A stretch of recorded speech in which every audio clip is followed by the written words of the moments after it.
नमस्कार दोस्तों, मेरा नाम है विजय कुमार। आप देख रहे हैं कॉमिक्स पिटारा चैनल को। तो चलिए दोस्तों, मनोज चित्रकथा की इस शानदार कॉमिक्स को शुरू करते हैं, जिसका नाम है दो मांत्रिक। वीडियो शुरू होने से पहले आप सभी से एक छोटी सी रिक्वेस्ट है कि अगर आप ऑनलाइन कुछ भी बाय करते हैं तो आप हमारे एफिलिएट लिंक से ज़रूर से बाय करें। इससे हमें एक छोटा सा सपोर्ट मिलेगा, छोटी सी आप हमारी हेल्प कर सकते हैं। अगर ऑनलाइन फ्लिपकार्ट मिंत्रा से जो कुछ भी बाय करना चाहते हैं तो हर वीडियो के नीचे में आपको डिस्क्रिप्शन में एफिलिएट लिंक मिल जाएगा। बस आपको उस पर क्लिक करना है और कुछ भी वहां से बाय कर देना है। फ्लिपकार्ट और मिंत्रा के वेबसाइट से आपको जिस प्राइस में पहले मिलेगा उसी प्राइस में अभी भी मिलेगा। हमारे एफिलिएट लिंक से अगर आप क्लिक करके वहां जाते हैं तो हमें बस छोटा सा कमीशन मिलेगा। तो चलिए बिना किसी देरी के इस वीडियो को हम शुरू करते हैं। तो आप देख सकते हैं इसका कवर पृष्ठ जो कि कुछ इस तरह का है। ओके, और यहाँ पर मनोज कॉमिक्स डाइजेस्ट के नए सेट की कॉमिक्स देख सकते हैं। उस समय जो है 5, 6, 7 कॉमिक्स से एक साथ आती थी, और अभी के समय में यानी कि मतलब जब से मैंने कॉमिक्स पढ़ना शुरू किया था उस सेट में राज कॉमिक्स की 5 कॉमिक्स आती थी। तो आपके समय में एक सेट में कितनी कॉमिक्स आती थी कमेंट में लिख करके ज़रूर से बताना। तो यहाँ देख सकते हैं उस सेट की कॉमिक्स ये रही जो आपको स्क्रीन पे दिख रही है। प्यारे बच्चों, बहुत पुराने समय की बात है। वारसीला नाम के एक गांव में चार्ली नाम का एक बौना रहता था। उसका इस संसार में कोई भी नहीं था, लेकिन वो सभी को अपना समझता था और कभी भी किसी को बुरा भला नहीं कहता था। जबकि गांव के बूढ़े, जवान और बच्चे उसके छोटे कद का उपहास उड़ाकर उसे चिढ़ाया करते थे।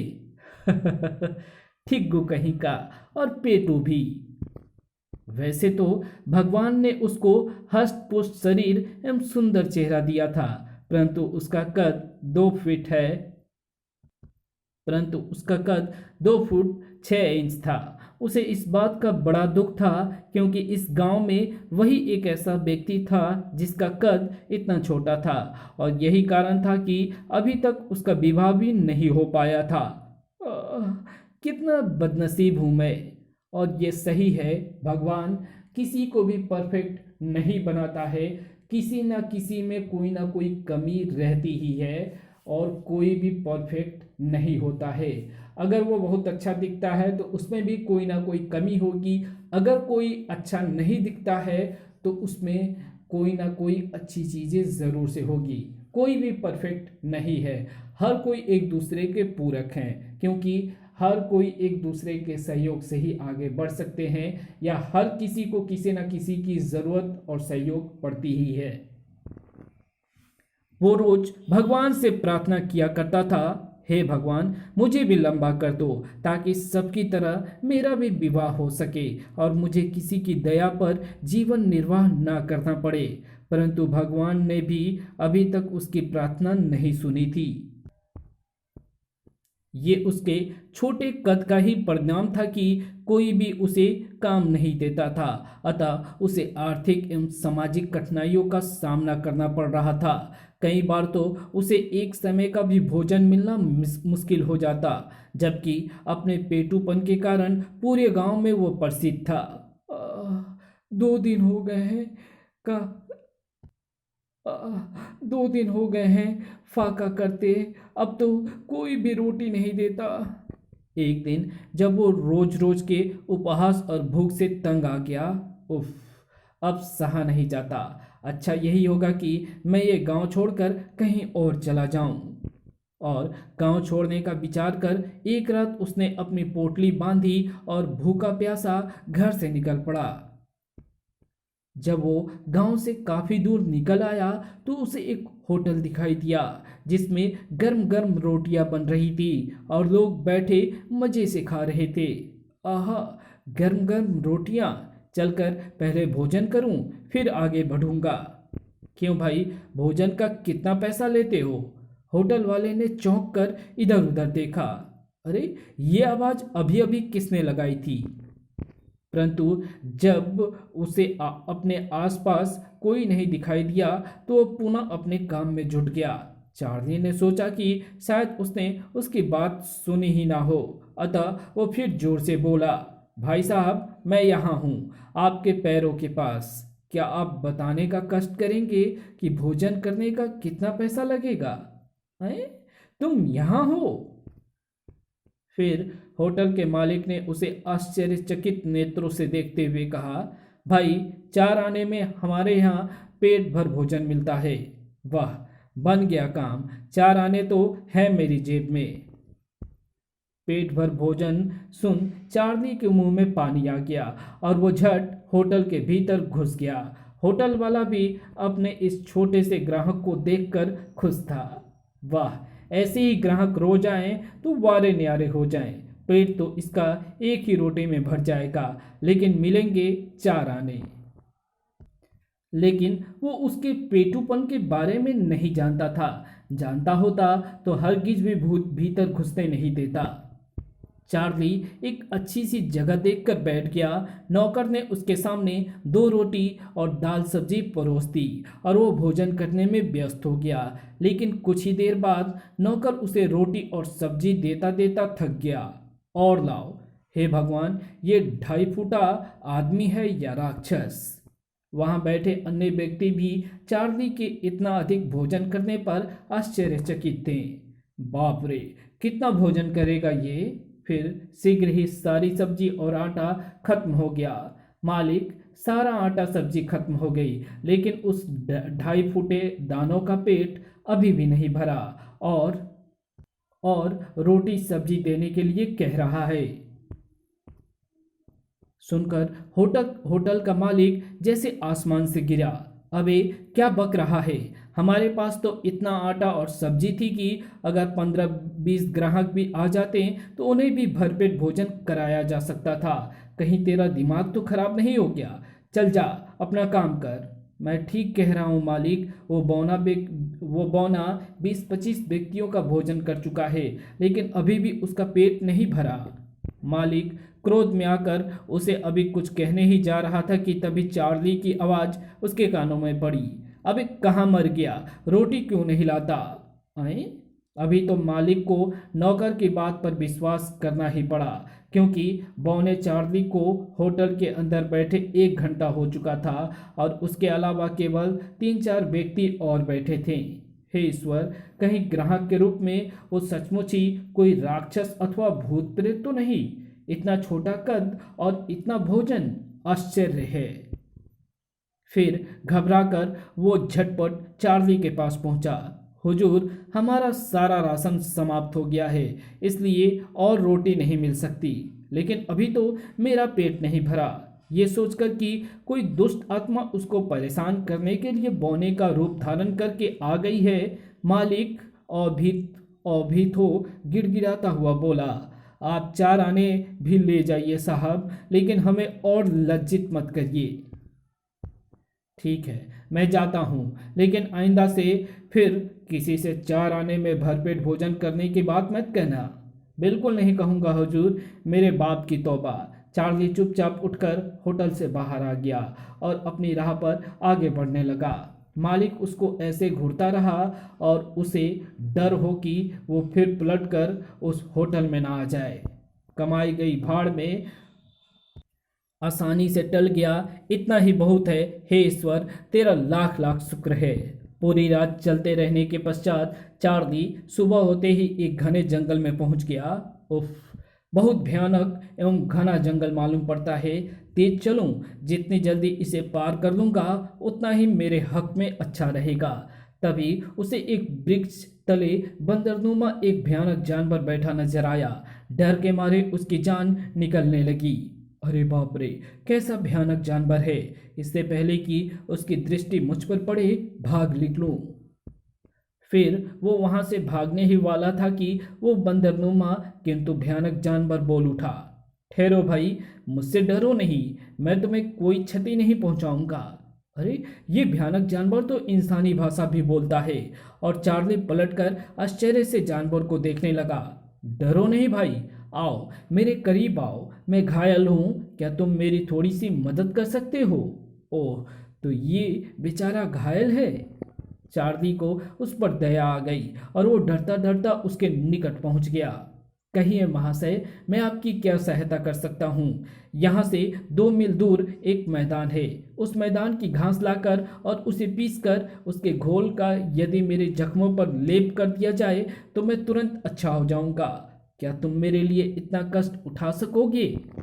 बंदरनुमा उस जानवर का विनयपूर्ण स्वर सुनकर चार्ली का दिल पिघल गया। साथ ही साथ उसका सारा भय भी जाता रहा। हाँ हाँ, क्यों नहीं, तुम्हारी मदद करके मुझे प्रसन्नता होगी। तुम मेरी इस पोटली का ध्यान रखना, मैं अभी वो घास लेकर आता हूँ। ठीक है, मैं तुम्हारा ये एहसान जीवन पर्यंत नहीं भूलूंगा। शीघ्र ही चार्ली दौड़ता हुआ उस मैदान में पहुंच गया और फटाफट घास उखाड़ने लगा। तभी अरे, ये धुआं कैसे उठ रहा है? जहां से उसने घास उखाड़ी थी वहां तेजी से गाढ़ा गाढ़ा धुआं निकलकर आकाश को छूने लगा। फिर देखते ही देखते वह वो धुआं एक विशालकाय एवं फिर देखते ही देखते वो धुआं एक विशालकाय दड़ियल व्यक्ति के रूप में परिवर्तित हो गया। इस विशालकाय राक्षसनुमा व्यक्ति को देख चार्ली की आंखें आश्चर्य भय से फूट सी पड़ी। उफ, आखिर ये सब क्या माजरा है? तुम कौन हो भाई? सुनो, जिस बंदर के लिए तुम ये घास ले जा रहे हो वो मेरा शत्रु कीर्ति स्वामी है। उसे मैंने ही घायल किया है। उसने ही मुझे घास में परिवर्तित किया हुआ था, परंतु तुमने मुझे मुक्ति दिलाई, इसलिए मैं तुम्हें घास ले जाने की आज्ञा दे रहा हूँ। परंतु कीर्ति स्वामी तक तुम मेरा यह संदेश अवश्य पहुँचा देना कि वो एक बार फिर शत्रु काल से मुकाबला करने के लिए तैयार हो जाए। जाओ, चले जाओ। और वो विशालकाय इंसान अट्ठास लगाता लगाता ही चार्ली की नज़रों से धुआं बनकर ओझल हो गया। ओह, जैसे आया था वैसे ही गायब हो गया। चलकर सारा किस्सा उस बंदर को बताऊं? पता नहीं ये सब क्या चक्कर है। सिर पर घास रखकर चार्ली दौड़ा और बंदरनुमा उस विचित्र जानवर के पास पहुंचकर उसने उसे सारी बात कह सुनाई।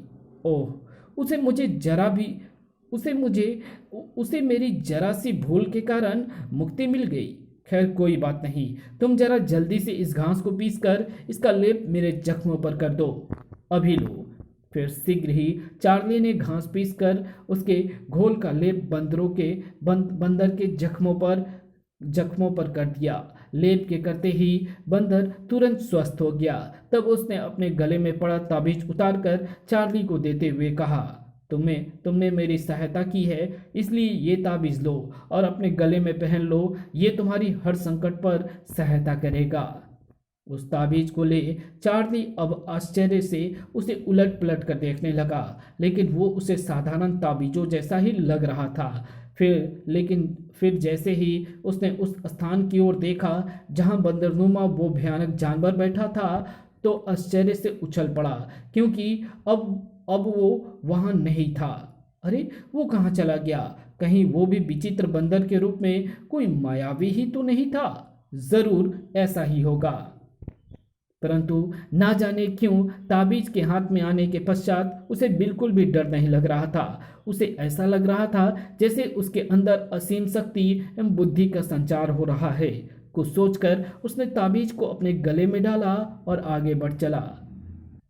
लगातार चलते रहने के पश्चात दूसरे दिन वो एक दूसरे देश में पहुंच गया। लेकिन यहाँ गुजर बसर कैसे करूँगा? खाने पीने के लिए कुछ काम तो करना ही पड़ेगा, लेकिन मुझ बोने को काम देगा कौन? चिंतित और परेशान सा चार्ली अब आगे बढ़ा जा रहा था, तो एक मार्ग पर उसे कई ज्योतिषी बैठे दिखाई दिए। वे लोगों को उनके भूत भविष्य और वर्तमान के बारे में बता रहे थे और लोग प्रसन्न हो मुंह मांगी रकम दे रहे थे। चार्ली को वो धंधा बहुत पसंद आया। वाह, क्या बात है! ना तो इस धंधे में मेहनत ही करनी पड़ती है और ना ही इसमें कोई पूंजी लगानी पड़ती है। कद और उम्र का भी कोई झंझट नहीं, यानी हल्दी लगे ना फिटकरी, रंग चोखा चोखा। क्यों ना मैं भी ये धंधा कर लूं? और फिर एक उचित स्थान तलाश कर वो वहाँ ज्योतिषी का भेष धारण कर बैठ गया। उस स्थान के सामने ही एक स्नानागार था जहाँ राजकीय स्त्रियां स्नान करने आया करती थीं। स्थान तो उचित तलाश किया है, लेकिन कोई मुर्गा फंसे तब ना। वो सारा दिन वहां पर बैठा रहा, लेकिन सांझ ढलने के बाद भी कोई उससे अपने भूत अथवा भविष्य का हाल पूछने नहीं आया। शहर वहां से दूर था, अतः उसे भूखे पेट ही वहां सोना पड़ा। लेकिन जब गहरी निद्रा में सोया हुआ था तो उसे अपने सपने में जैसे किसी अदृश्य शक्ति ने संबोधित कर कहा, सुनो चार्ली, यहाँ के महाराज बहुत दुखी हैं। उनके दुख का कारण उनको एकमात्र पुत्री है जो 18 वर्ष की होने के बावजूद भी 2 फुट से ज़्यादा लंबी नहीं हुई। और ये राजा रानी और उनके कुछ वफादार लोगों के अलावा कोई और नहीं जानता। प्रजा एवं साधारण राज कर्मचारियों को भी इस भेद का पता नहीं है, क्योंकि राजकुमारी का पालन पोषण छोटी उम्र से ही एक गुप्त महल में किया जाता रहा है। सब यही जानते हैं कि महाराज के एकमात्र कन्या ही है और वो अब तक 18 वर्ष की हो चुकी है। अतः सुबह जब महारानी स्नान करने के लिए आए तब तुम इस भेद से लाभ उठाना। और अगले दिन भोर होते ही जब चार्ली की आंख खुली तो वो सपने का ध्यान कर तुरंत राजकीय स्नानागार के सामने जाकर बैठ गया।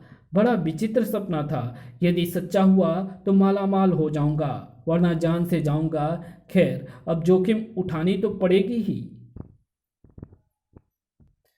थोड़ी ही देर बाद उसे दूर से महारानी अपने सुंदर रथ पर सवार होकर स्नानागार की ओर आती दिखाई दी। उनके साथ स्त्री सैनिक भी थे। महारानी आ रही है, हे ईश्वर, सपने को सच्ची करना, वरना मैं बेमौत मारा जाऊंगा। शीघ्र ही जब महारानी का रथ वहां आकर रुका, तुम यहाँ स्त्री स्नानागार के सामने क्यों बैठे हो? क्या जानते नहीं यह स्थान पुरुषों के प्रवेश के लिए वर्जित है और आज्ञा न मानने वाले का सर तुरंत काट दिए जाते हैं। जानता हूँ महारानी, और इस गुस्ताखी के लिए क्षमा भी चाहता हूँ, लेकिन बुरा न माने, मैं दरअसल आपके भूत भविष्य का हाल बताने के लिए यहाँ आपका इंतजार कर रहा था। हम साधुओं और ज्योतिषियों में कोई विश्वास नहीं रखते, मूर्ख वामन, क्योंकि आज तक जो कुछ साधुओं और ज्योतिषियों ने हमें बताया वो सच साबित नहीं हुआ। मुझे तुम्हारे बौनेपन पर तरस आता है। जाओ, यदि अपनी खैर चाहते हो तो तुरंत मेरी नज़रों के साथ साथ इस वर्जित स्थान से भी दूर हो जाओ। ज़रूर चला जाऊंगा महारानी, लेकिन अपनी ज्योतिषी विद्या का आपको विश्वास दिलाने के बाद ही। कुछ देर बाद शाही स्नानागार के सामने सैनिकों, पकड़ लो इस दुष्ट ज्योतिषी को। पकड़ने की कोई ज़रूरत नहीं सेनापति जी, हम स्वेच्छा से आपके साथ राजा जी के पास चलने के लिए तैयार हैं। फिर हम तो स्वयं आपके यहाँ आने को बेताबी से इंतजार कर रहे थे। फिर वे चार्ली को अपने साथ ले राजमहल की ओर चल पड़े। जब चार्ली को राजा के सामने पेश किया गया तब राजा पहले तो उसके बौने कद को देखकर आश्चर्य में पड़ गए। फिर रानी को छोड़ अन्य सभी को बाहर भेजकर उससे बोले, तुमने जो बात महारानी को कही वो तुम्हें किसने बताई थी? किसी ने भी नहीं महाराज, मैं एक ज्योतिषी हूँ और अपने ज्योतिषी विद्या से ही मैंने ये पता लगाया था। चार्ली की बात सुनकर राजा किसी सोच में पड़ गए। फिर वो कुछ देर सोचने विचारने के पश्चात बोले, सुनो, हम तुम्हें अपना राज ज्योतिषी बना सकते हैं यदि तुम ये वादा करो कि हमारा ये राज किसी को नहीं बताओगे। मैं वायदा करता हूँ महाराज, मरते दम तक ये राज मेरे द्वारा किसी दूसरे पर प्रकट नहीं होगा। शाबाश, तो आज से तुम हमारे राज ज्योतिषी हुए। वो चार्ली उस दिन से राज ज्योतिषी बन गया। अब उसे खाने पीने और किसी बात की तंगी नहीं रही थी। वो खूब आराम से रहने लगा। वाह, अब आएगा जिंदगी का पूरा मजा। लेकिन राजा के पुराने राज ज्योतिषी दंडी स्वामी को चार्ली कतई पसंद नहीं था। वो इसी ताक में रहता था कि कैसे उसको अपमानित कर राजमहल से भगाया जाए। वो अपने किस्म का वो अपने किस्म का एक ही लालची और कुटिल व्यक्ति था। एक बार राजा के खजाने में चोरी हो गई और दंडी स्वामी को उसे अपमानित करने का मौका मिल गया। महाराज, यदि आप चोरों का पता लगाने का कार्य चार्ली को सौंप दें तो कैसा रहे, लेकिन वो वास्तव में कोई पहुंचा हुआ ज्योतिषी है तो जल्द ही चोरों का पता लग जाएगा, और यदि वो पाखंडी है तो इसका भी भेद खुल जाएगा। खूब सुझाया आपने राज्य ज्योतिषी जी, मैं अभी उसे बुलाकर ये कार्य सौंपता हूँ। राजा ने तुरंत चार्ली को बुलवा भेजा। सुनिए ज्योतिषी चार्ली जी, हमारे खजाने में चोरी हुई है। आप कल तक हमें अपनी ज्योतिषी विद्या से ये पता लगाकर बताएं कि चोर कौन है। यदि आप चोरी का पता नहीं लगा सकें तो आपकी मौत निश्चित समझिए। जो आज्ञा महाराज। अब पता लगेगा बच्चों को। कहने को तो चार्ली ने कह दिया था, लेकिन नाराज दरबार से बाहर निकलते ही वो परेशान हो गया। अब क्या होगा, कैसे पता लगाऊंगा चोर का। पहली बार भाग्य ने साथ दिया था, जो सपने में मुझे राजकुमारी के बारे में पता चल गया था, लेकिन हर बार सपने सच्चे थोड़े ही होते हैं। बेटे चार्ली, इस बार तो सचमुच तुम मारा जाएगा। लगता है तेरे अच्छे दिन खत्म हो गए और बुरे दिन आ गए। परंतु उसी रात जब वो सोया तो उसे फिर स्वप्न में किसी अदृश्य शक्ति ने संबोधित कर कहा, तुम्हें परेशान होने की जरूरत नहीं है चार्ली, मेरी बात ध्यान से सुनो। शाही खजाने में चोरी राज्य के दक्षिणी अंचल में बसे एक दस्यु दल ने खंजाजी की सहायता से की है। खंजाची खंजाची को पकड़वा कर तुम राजा के विश्वास पात्र बन सकते हो। दूसरे दिन चार्ली उठा और सपने का स्मरण कर प्रसन्नता से राजा के पास चल दिया। हे प्रभु, मेरे इस सपने को भी सच करना, वरना झूठ साबित होने पर राजा मुझे मौत के घाट उतार देगा। जब वो राज दरबार में पहुंचा तो राजा उसे देखते ही बोल उठे, क्यों ज्योतिषी जी, अपनी ज्योतिषी विद्या से पता चलाया शाही खजाने की चोरी का? हाँ महाराज, मेरी ज्योतिषी विद्या कहती है कि खजाने के चोर राज्य के दक्षिणी अंचल में बसे दस्यु लोग हैं, और उन्होंने ये चोरी खंजांची की सहायता से की है। क्या कहा? हम तुम्हारी इतनी हिम्मत कि हमसे जुबान? ठीक है, झूठ और सच का अभी फैसला हो जाएगा। मैं अभी सैनिकों को उन्हें पकड़ने के लिए भेजता हूँ। यदि तुम्हारी बात गलत निकली तो जिंदगी भर के लिए जेल में ठूंस दिए जाओगे। मुझे स्वीकार है महाराज। फिर राजा ने सेनापति को बुलाकर आदेश दिया, सेनापति जी, आप तुरंत खंजांची को गिरफ्तार कर लीजिए और सैनिकों को साथ ले जाकर दक्षिणी अंचल में छिपे दस्युओं को पकड़िए। हमारे ज्योतिषी के अनुसार खजाने में चोरी उसी दस्यु दल ने की है। जो आज्ञा महाराज। सर्वप्रथम सेनापति खंजांची को गिरफ्तार करने पहुंचा। खंजांची सब कुछ मालूम हो जाने पर भागने की तैयारी कर रहा था। अरे बाप रे, सैनिकों गिरफ्तार कर लो इस नमक हराम को। उसके बाद सेनापति ने सैनिकों के साथ दक्षिणी अंचल में जाकर पहाड़ों में छिपे डाकुओं पर आक्रमण किया। हाय मरा। डाकुओं और सैनिकों में भयानक युद्ध छिड़ गया। देखते देखते कई डाकू मौत के घाट उतर गए। शीघ्र ही बचे खुचे डाकुओं ने आत्मसमर्पण कर दिया और सैनिकों ने उन्हें गिरफ्तार कर लिया। बताओ, शाही खजाने में चोरी किया धन कहाँ है? उस पहाड़ी गुफा में। डाकुओं के सरदार द्वारा बताई गई गुफा में शाही खजाने से चुराया गया और लूटा हुआ बहुत सारा माल सेनापति के हाथ लगा। वाह! सैनिकों, ले चलो इन सबको, महाराज ही इन्हें इनके किए की सजा देंगे। सारा समाचार जान राजा बहुत प्रसन्न हुआ। डाकुओं और खंजांची को कड़ी सजा सुनाने के पश्चात उन्होंने चार्ली को बहुत सा धन इनाम में दिया। इससे पूरे दरबार में चार्ली का सम्मान भी और बढ़ गया। जबकि दंडी स्वामी चार्ली को मिले इस सम्मान से बुरी तरह जल भुन गया। इस बार मैं कोई ऐसा उपाय करूंगा कि राजा तो क्या, पूरा देश ही इससे नफरत करने लगेगा। दंडी स्वामी के मन की जलन चार्ली से भी छुपी नहीं रह गई थी। यही कारण था कि वो महल के वो महल के जीवन से उगता मन ही मन वहाँ से भागने की योजना बना रहा था। किसी न किसी दिन ये दंडी स्वामी मुझे किसी चक्कर में फंसा कर ही छोड़ेगा, अतः किसी तरह यहाँ से अब जल्द से जल्द भाग निकलने में ही भलाई है। यदि पागल हो जाने का ढोंग करूँ तो आसानी से इस मुसीबत से छुटकारा मिल जाएगा। बस बेटे चार्ली, जान बचानी है तो इसी उपाय को अमल में ला। और एक दिन जब महाराज भोजन की मेज पर बैठे थे तो चार्ली अपनी योजना पर अमल करता पागलों की तरह दौड़ता दौड़ता वहां आया और मेज पर सजे भोजन की सभी थालियों को जमीन पर गिरा दिया। ये क्या बदतमीजी है।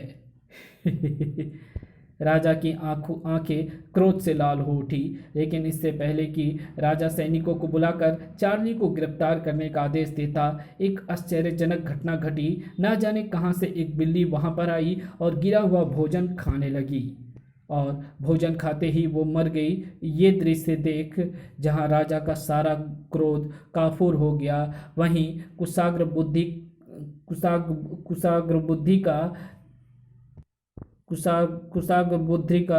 बुद्धि का पलक झपकते ही सारा माजरा समझ मन ही मन प्रसन्न हो गया।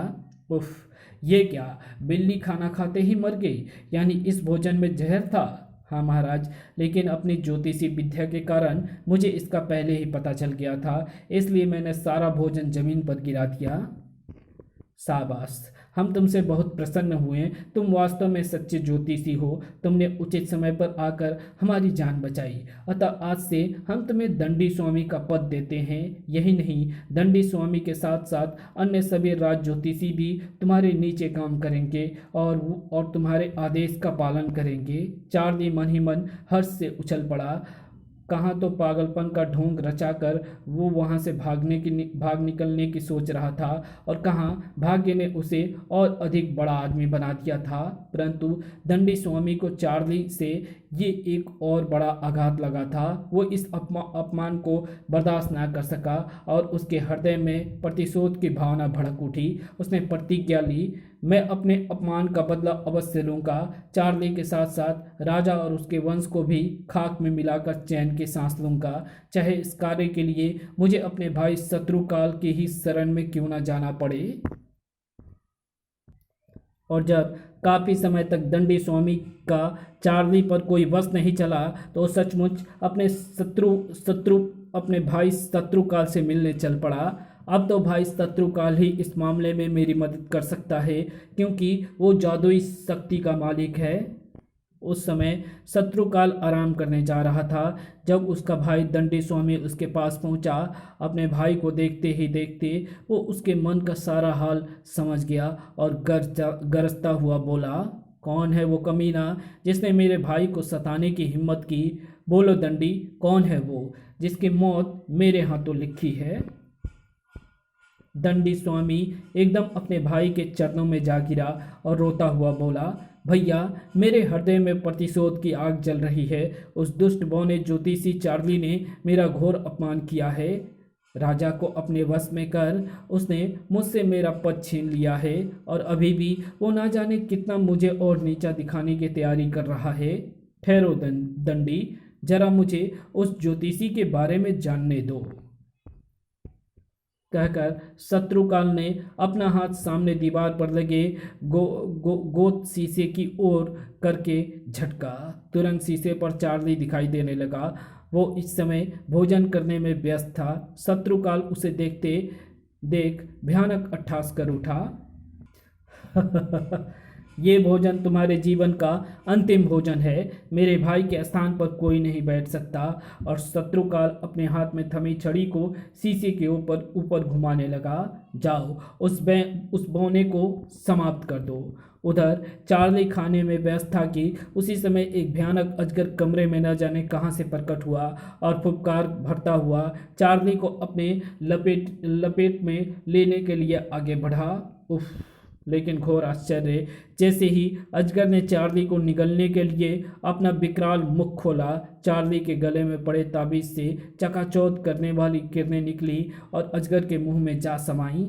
हे ईश्वर, मेरी रक्षा कर। दूसरे ही क्षण अजगर अपने स्थान से गायब हो गया। ओह, ये सब क्या हो रहा है? वो भयानक अजगर कहाँ चला गया? इधर शीशे में ये सब देख शत्रुकाल और दंडी स्वामी चौंक उठे। ओह, तो ये बात है दंडी स्वामी, तुम इस बौने ज्योतिषी के गले में जो ताबीज देख रहे हो वो मेरे शत्रु कीर्ति स्वामी की सबसे बड़ी शक्ति है। जब तक वो ताबीज उसके गले में है मैं उसका कुछ नहीं बिगाड़ सकता। ओह, लेकिन तुम चिंता मत करो भैया, मैं चुपके से उसके गले से वो ताबीज निकाल लूंगा। खबरदार, ऐसा करने की मूर्खता कभी मत करना। जो कोई भी इस ताबीज को छुएगा वो वहीं पर भस्म हो जाएगा। सुन, इस बौने को समाप्त करने एवं राजा को उसकी करनी का उचित दंड देने का बस एक ही उपाय है। वो क्या भैया? मेरा एक मित्र है काल भैरव, वो असीम शक्ति का मालिक है। वो कीर्ति स्वामी की शक्ति समाप्त कर बौने को मार सकता है। मैं उसे सारी बात समझा दूंगा। तुम्हें सिर्फ इतना करना है कि किसी तरह राजा की 2 फुट की राजकुमारी का अपहरण कर उसके पास पहुंचा दो। वो सिंधु घाटी में निवास करता है। उसके बाद तुम राजा को सलाह देकर उस बौने चार्ली को राजकुमारी की पता लगाने के लिए किसी तरह सिंधु घाटी भिजवा देना। उससे काल भैरव निपट लेगा। ठीक है भैया, मैं ऐसा ही करूँगा। और दंडी स्वामी प्रसन्नचित्त हो वापस महल में लौट गया। कुछ दिन बाद ही उस गुप्त महल के बाहर एवं भीतर खड़े रक्षकों एवं पहरेदारों में बौखलाहट फैल गई। जहां 2 फुट की राजकुमारी को रखा गया था, राजकुमारी गायब हो गई। कहाँ गई, कैसे गई, कुछ पता नहीं। चलो महाराज को सूचित करें। ठीक है चलो, लेकिन सावधान, अन्य किसी को इस बात की कानो कान खबर नहीं होनी चाहिए। राजकुमारी के गायब हो जाने की खबर सुनकर राजा और रानी की दुख की कोई सीमा न रही। राजकुमारी को चारों तरफ ढूंढा गया परंतु राजकुमारी का कहीं भी पता न चल सका। एक दिन मौका पा दंडी स्वामी राजा के पास पहुंचा। महाराज, मैंने अपनी ज्योतिषी विद्या से राजकुमारी का पता लगा लिया है। ओह, तो जल्दी बताइए ना ज्योतिषी जी कि कहाँ है इस समय मेरी बेटी। राजा की व्याकुलता देख दंडी स्वामी मनी मन मुस्कुराया और बोला, महाराज, राजकुमारी को एक शैतान उठा कर ले गया है जो सिंधु घाटी नामक स्थान पर रहता है। तो फिर ठीक है, हम कल ही इस घाटी पर चढ़ाई कर देते हैं। नहीं महाराज, ऐसा गजब कभी मत कर बैठिएगा। उस घाटी में कोई लंबा आदमी प्रवेश नहीं कर सकता। यदि कोई ऐसा करने की हिम्मत करेगा तो भस्म हो जाएगा। इसलिए राजकुमारी को छुड़ाने के लिए किसी बौने व्यक्ति को ही नियुक्त किया जाना चाहिए। ओह ठीक है, मैं ऐसा ही करूँगा। दूसरे दिन सारे नगर में ढिंढोरा पिटवा दिया गया। नगरवासियों, ध्यान से सुनो। महाराज का हुक्म है कि देश के सभी बौने व्यक्ति कल राजमहल में एकत्रित हों। आदेश न मानने वाले को सख्त सजा दी जाएगी। परंतु दूसरे दिन जो व्यक्ति महल में उपस्थित हुए वे या तो पूर्ण रूप से बौने नहीं थे और यदि कुछ थे भी तो उनमें इतना साहस नहीं था कि वे सिंधु घाटी की यात्रा कर सकें। राजा की आशा घोर निराशा में बदल गई। ज्योतिषी जी, इनमें से तो कोई भी बौना सिंधु घाटी जाने के लायक नहीं है। अब क्या होगा? कौन छुड़ा कर लाएगा मेरी बेटी को? निराश ना हो महाराज। यदि आप बुरा ना माने तो मैं एक सुझाव पेश करने की आज्ञा चाहता हूँ। आज्ञा है, जल्दी कहो। मेरे विचार में इस काम के लिए बौने ज्योतिषी चार्ली से उपयुक्त और कोई नहीं हो सकता है। वो हष्टपुष्ट एवं साहसी भी है, उसे ज्योतिषी ज्ञान भी है। वो आने वाले संकटों का पूर्व पता लगा उनसे अपना बचाव भी कर सकता है। दंडी स्वामी इतना कहकर खामोश हो गया और राजा पर अपने शब्दों का प्रभाव देखने लगा। राजा पर उसके शब्दों का उचित प्रभाव पड़ा था। निसंदेह दंडी स्वामी आपने हमें उचित सलाह दी है। हम अभी ज्योतिषी चार्ली को बुलवा भेजते हैं और उसे ही राजकुमारी को ढूंढ लाने का आदेश देते हैं। यही उचित होगा महाराज, वरना ना जाने राजकुमारी पर क्या बीती। बौने चार्ली उस समय हर प्रकार की चिंता से मुक्त हो आराम की नींद सो रहा था। उसे इस बात का तनिक भी आभास नहीं था कि दंडी स्वामी उसके विरुद्ध कितनी भयानक साजिश रच चुका है और उसे मौत के मुंह में भेजने की पूरी तैयारी कर चुका है। राजा के आदेश पर एक सैनिक ने आकर उसे जगाया और बोला, महाराज ने आपको इसी समय याद किया है। इसी समय? ठीक है, तुम चलो, मैं आता हूँ। लगता है ज़रूर कोई विशेष बात है। लगता है ज़रूर कोई विशेष बात है। कहीं दंडी स्वामी ने मेरे विरुद्ध कोई चाल तो नहीं चली। फिर शीघ्र ही तैयार होकर वो राजा के पास पहुंचा। राजा ने उसे सारी बात बताकर सिंधु घाटी से राजकुमारी को लाने के लिए नियुक्त कर दिया। सुनिए चारदी जी, आपको कल ही सिंधु घाटी के लिए रवाना होना है, अतः सफ़र की तैयारी कर लें। मैं अपनी बेटी को शीघ्र से शीघ्र अपने सामने देखना चाहता हूँ। निश्चिंत रहे महाराज, शीघ्र ही राजकुमारी सकुशल आपके सामने होंगी। तो मेरा संदेह ठीक ही निकला। ये सब कुछ दंडी स्वामी का ही किया धरा लगता है। दूसरे दिन वो सारी तैयारियां के साथ घोड़े पर सवार हो सिंधु घाटी की यात्रा के लिए निकल पड़ा। द्रुत गति से दौड़ने वाला घोड़ा उसे जैसे हवा में उड़ाए लिए जा रहा था। यदि भाग्य ने इस बार भी साथ दिया तो दंडी स्वामी को ऐसा मजा चखाऊंगा कि वो फिर कभी भूल कर भी मुझसे जूझने की कोशिश नहीं करेगा। रात होते होते वो एक घने जंगल में जा पहुंचा।